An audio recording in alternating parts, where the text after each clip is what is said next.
Good morning and welcome to another great edition of Money Truth Moments. Let me begin by saying apologies for running late a little bit, technical difficulties, but we're here as promised. So thank you for joining us. Welcome, Judy. How are you this morning? I'm awesome. How are you this fine Tuesday morning? Good to see you, Carlos. Same here. I'm doing much better now that we got this thing rolling, right? It's always like There's always something. there's always something fun for sure. And folks, if you're just joining us for the first time, welcome. Make sure that you are following Judy at judycopenbarger.today.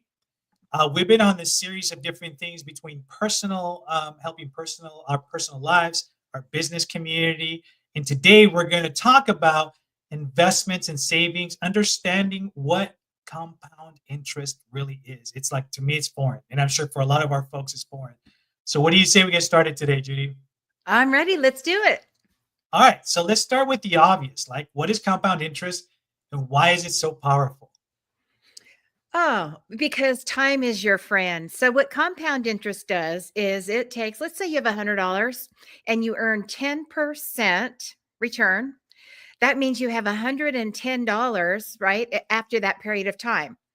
Well, compound interest says we're going to take the 100 plus the $10 you earned and now add interest to that, as opposed to simple interest, which says I have $100 and I get 10%. Now you get that $10 added to your $100, but simple interest says year two or period of time two, we're only going to put the interest on the $100 again. We're only going to apply it to the base principal, not to all of the added money that came in. So compound interest is your friend. And that's how almost all the money moves in our society, in our economy. So it's good when you're earning that. We like that compounding. Like it. And I love the explanation, simple and to the point, which Yeah. kind of raises another question for me. And I'm sure a lot of our audiences are thinking about this is why is it important to start investing or saving as early as possible? I know you've talked about this before. Yeah. Time is your friend. Time is your friend. So let's say you have $100 and you get 10% interest. That's a good rate, right? We like that. We like those double digits. See, you have $110. Year two, you earn 10% again on the 110. So we're going to add not $10, we're going to add $11. See how that works? So at the end Mhm. of year two, you have $121. We like that when we're investing. And that's how almost all of the money moves. As I said, that's how all of the interest is going to go. Now, when we're investing and earning the interest, we like it to be compounding. We think that's a great thing.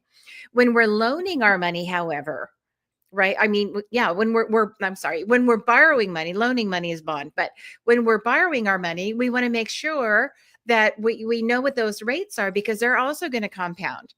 And if you've ever had a mortgage, you know this. If you've ever had a car payment, you know it. You say you buy a car for $30,000. By the time you finish paying it on that schedule with the compounding, right? That you're paying the bank in this case or the auto company. By the time you buy that $30,000 car, you've paid $42,000 because of Yeah. that compounding interest that's being charged to you. So we don't like it when we have to pay it. You want to know what those actual rates are, the APR. But when we're earning money, we like the compounding for sure. And that's a great subject that you bring up too, like buying cars, for example. Right now, we're talking about kids going off to college, parents buying extra cars. You have a new business that you're launching. You're buying vehicles for your company as well too. So I'm going to sidetrack a little bit. What are some best practices when you're purchasing a car, whether it's for your business or for your family, that we should look into, or keep our eyes wide open so we don't pay over what we need to do for the all the extra stuff, or even with the loan itself, lease. And I know you have a video on this, lease versus buying. You know, Absolutely. Well, there's a lot of questions in your question. right? So the first thing is, what is the actual cost? What are your actual numbers for the price of the vehicle, to get that pink slip, get it in your name? But the other things that come with purchasing a car, all those other hidden things, and this is, separate from the investments. Now we're talking about money going out. You want to know, okay, when I buy that car, maybe it's a much newer model than the car I've been driving, if I'm replacing a vehicle. What is that insurance cost going to be to me? right? Because the more recent your vehicle is, the more it's going to cost to repair it, which means your insurance rates are going to go up. And it could be substantial. So you want to know what those are. Here in Southern California, we have had a huge increase in insurances of all types, just a lot of regulation and claims, right? And things that are going on in our state. But the cost of insurance has gone up so high. So even if you have a similar vehicle, you're not buying new, you're buying 1, 2, or 3 years old, if you like to do that, it still might be a significant increase for the model of car that you're looking at. So make sure you know what the insurance cost is going to be. Make sure you know what it's going to cost to operate it, right? If you're going to have repairs, if you're buying an older car or inheriting an older car, what are the costs going to be to maintain it? Sometimes keeping up an old car is more expensive than if you would have made the payments and had something True. newer that smelled better. Right? So Yeah. you want to know that. You want to know, how often am I going to have to replace the tires? How often am I going to have to change the oil? If I'm going to use a regular dealership, for those regular visits, what should I put into my spending plan or my budget for that? So there's more cost to having a car if you're driving on tolls, if you're going to be parking. If you're in a city where you pay 20, 30, $40 a day to park, what's that kind of cost going to be? It's like, oh, I didn't think about that. And you think about people in the big cities, they'll buy a car, maybe their payment's 1,200, 1,500 a month with all that stuff, tax, insurance, and all those things, repair, registrations. And they forget about the cost of parking a car, which in cities often is by the month, by the week, or by the month, right? That can be as much money as your whole payment. So you want to look into all these things. And if you're a first time buyer, you're just starting out, maybe just out of college, or your first high school car, right? You want to look at all the expenses before you actually jump in. And I'll tell you, the best advice I ever got on all of this, all the training I've had, all the credentials and schooling and all of that, the best advice I got that I love to pass along is what I got from my dad when I was a kid. And I heard it all the way up through my earning years. And it was, Judy, here's the thing. If you're going to make a major purchase, and a car is a major purchase for most people, it's going to be a house, it's going to be any of these big things, right? If you're going to make a major purchase, make sure you can afford twice of what the payment is, because of Interesting. all those other things that can go wrong, or surprises, things like that. So if you're going to buy a $30,000 car and your payment's going to be, let's say it costs you $1,000 a month for whatever you're financing, you better be able to afford 2,000, so you never have a crunch that makes it hard to pay the $1,000 payment. And I'll tell you, the times in my life, all the way from my teens all the way through, the times in my life where I had that cushion, I had the extra capital, the extra emergency cash, I had all of that ready to go. I did well. The times that I just kind of squeaked by, but I really like it, I think I can afford it, it's tight, but we can do it. Those are the times we got ourselves in trouble and ended up using credit cards. So that's great advice. You want to be able to, same thing with a house payment. If you can afford 2,000, if you can afford 2,000, you better make sure you can do 4,000 just in case, and put the rest aside. If you don't need it, put it aside. But if you need it, you have it. That's great advice. And I think something that we also forget is a lot of these new cars too are basically run by computers. So, we don't think about the maintenance. All of a sudden you're replacing a tire that's almost like $1,000 a tire, your oil change. And this is stuff that a lot of people don't think about, but it's also, you mentioned also about, asking some of those questions. Hey, how much is this maintenance? How much is an oil change? This, that, or whatever. That, especially with kids going to college or they're trying to buy their first car, that's exactly what you just said. They don't think about that, and all of a sudden they're in the hole with the credit card. So that's a great, great point. Yeah, they just want the car and they want it now, and it's really cool, and I like the color, right? Yep, exactly. Where a lot of us are guilty of that too. We want it because it looks really cool or whatever. But you're right. We got to look at it in a bigger picture. Folks, Yeah. thank you for joining us. We are really talking about today some very important stuff, investments, understanding compound interest as well. Please make sure that if you didn't begin with us, you start at the beginning of the show too, so you can learn a little bit more about that. And as always, please share and follow Judy at judycopenbarger.today. So I'm going to go back to talking about the compound interest and how can someone calculate how much they will earn through compound interest. What's an easy way that even our youngsters can take a look at? Oh, Google, right? You just, if you punch in compound interest calculator, there will be a calculator, probably 500. There will be a calculator for every possible purpose. Pick a color, right? There's so many. And then that will show you exactly how it can go. There are also specialty calculators from every financial institution on if I'm going to buy a house, if I'm going to buy that car, if I'm going to invest in, an SBA loan to start my business or to get my business to the next level. There are calculators that help you do all that, and they put all that in. And one thing to be aware of is there's daily compounding, there's monthly compounding and annual compounding, and probably some others in between. You want to know, and it's not just when you're earning money on your investments, but when you're paying interest, right, on a loan, that money that you borrowed. You want to know, how is the interest calculated? Do they calculate it every single day? And so they add more to your balance every day that you're having to pay the interest on? Or is it every month? Is it weekly? How is that calculated? You want to know that because it makes a big difference. In our example earlier, you have $100, you earn 10% interest. Let's assume that's over a year. They just give you the $10 at the end of the year on the anniversary. Now you have 110, and then that compounds. But what if every day they took 365th, usually it's 360 is the economic calculation, but 365th of your interest, and they add that every day to the balance, and you have to pay interest on that too? It's going to take a lot longer to pay off.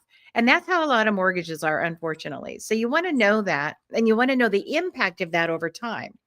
Mortgages are often 30 years, right? That's kind of a typical mortgage. You can get 25, 20, 10-year, whatever. Those are great if you can afford them. But the longer time, you have all those years, all that compounding's happening. And usually it's done in a favorable way for the institution, not necessarily favorable for you. But on the other hand, knowing this information can help you when you're investing your money, right? When you're loaning money that you're getting interest on, or when you're investing in any kind of investments, you want to know how that compounding happens and how your value actually goes up. Equity is a whole different show, right? We'll talk about that. If you own stock, which is going to be an equity, that's a whole different thing from compounding interest. And it actually is way better because there's two levels that you're earning on. But there's so many good options, so many things that you really want to learn about. You want to hang out with us. Judy Copenbarger today has information on all of these little tiny fine-tuning things that just kind of give you a little extra to help move the needle towards your success on your financial journey. So stick around, and we'll be kind of helping you learn some of these things and know where the resources are. So you mentioned stocks, but I have a very maybe you can give us some practical advice, right? So what's the best way, and I don't care what age group we're in, the best way to start investing with little money, right? I think that's everybody's big question. Like, I don't have $100,000, I don't have $1,000, I have, let's just say, $50. Like, what's a good way to start with little money for investments?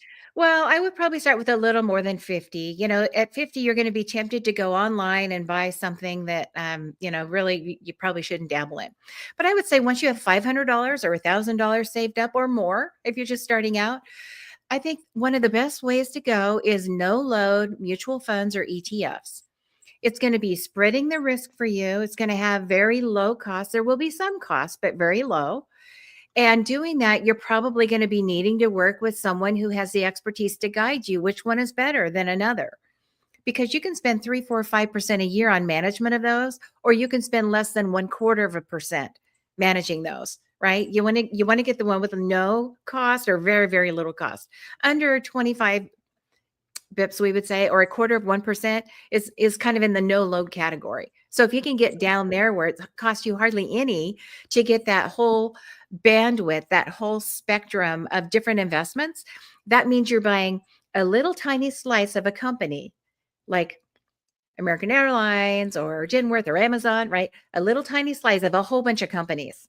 So maybe you only own 17 cents of this company, but when it pays dividends, you're going to get some. When the value goes up, you're going to get that benefit. So I would start there, save $500 or $1,000, find a really good source for an ETF is an exchange traded fund, very similar to a mutual funds where you're buying a collection of things. I would do that and get going and Enjoy the growth. And those statements come and you'll see it go up, up, up, up, up. It's very exciting over time. Something that I think I speak on behalf of our audience as well is just how simple you break things down, right? For a lot of us who are not into finance, we know what we know, right? The way we were raised and so forth. I think it's very helpful for things like this that are just seem very overwhelming. When you talk about compounding interest, and it's like, well, what is that? Like, what do I do? And you're talking about breaking it down. I think it alleviates a lot of that nervousness of really looking into or talking to someone. And you've always been very grateful. I mean, very gracious to explain this to us, like like we're back in junior high or something, that how we're going to be able to do it. And I think that's very valuable. So we appreciate you doing that always, for sure. Well, thank you for saying that. It's simple, but it's not easy. And if it's not our language, like, it's not what we talk about every day or think about, we'd rather not, la, la, la, la, la. We all have those areas of life I'd rather not.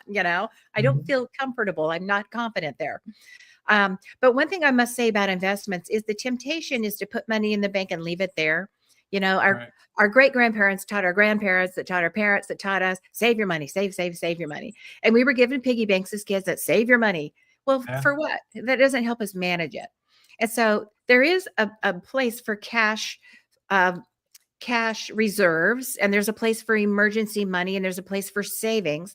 But savings is going to give you a very low rate of return by design. Banks and credit unions are designed to turn around and invest that money. And so it's kind of like when you go to the bank, you go to one window and they say, put your money here. And so you give them your $100,000 and they say, we're going to give you a whopping, 0.2% return on that. And then you go to the next window to borrow money for your house and they say, we're going to charge you 6%. Well, more than that now, probably. And so the difference is arbitrage, but it's not really for your benefit. That's how the bank makes their money. And it's great because it's available and we need that liquidity, we need that availability. But when you're investing your money, that's totally different from saving. You should have savings, but money in the bank is not how you are going to create wealth and sustain your life in the future.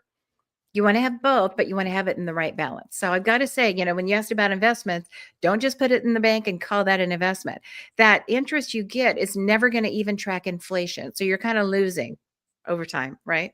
And that's a whole other Mhm. concept. We should do a show on that, right? Yeah. Inflation and deflation, kind of the whole big economy, how that works. But we don't want to lose traction. And what that means is you have $100. If I had $100 10 years ago and I have $100 now, the $100 I have now doesn't go as far. It doesn't feel as much as it used to. That's the impact of inflation. So we don't want to have that deflationary, feeling or reality.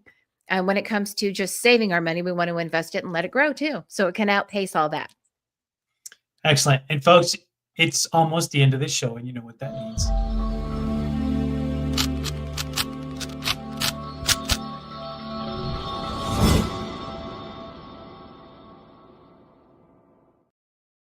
Okay, I'm a little nervous on this challenge. So what do you got for us today?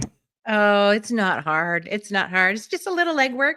So, if you're new to the whole concept of interest and how it's calculated, when it's compounded or not, and you don't know what you have, look at your car loan, look at your loan papers on your house if you have a mortgage, and see how that's calculated, just out of a curiosity, right? Exactly how much am I paying when they do that? Is it daily, monthly, weekly, whatever it is?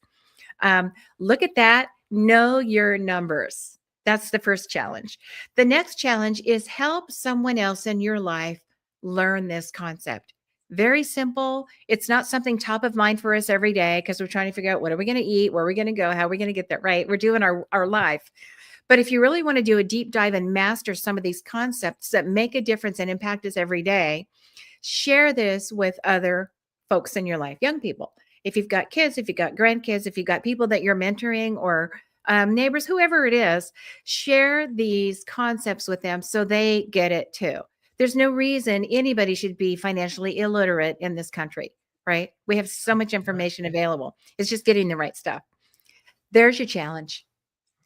All right, folks, you heard the challenge. Don't forget, we are here every Tuesday morning at 8 a.m. with the replay on Thursdays at 8 p.m. And if you're not following Judy, do so at judycopenbarger.today. And I'm going to leave you guys with a little teaser. So next week, we're going to make a major announcement. So you want to tune in Tuesday at 8 a.m. So stay tuned for that. Any last parting words, Judy? Make it a great week. Oh my goodness, here we are in February already. I can't believe it. This is going to be the best year ever. You've got this. All right, folks. Until next week, take care.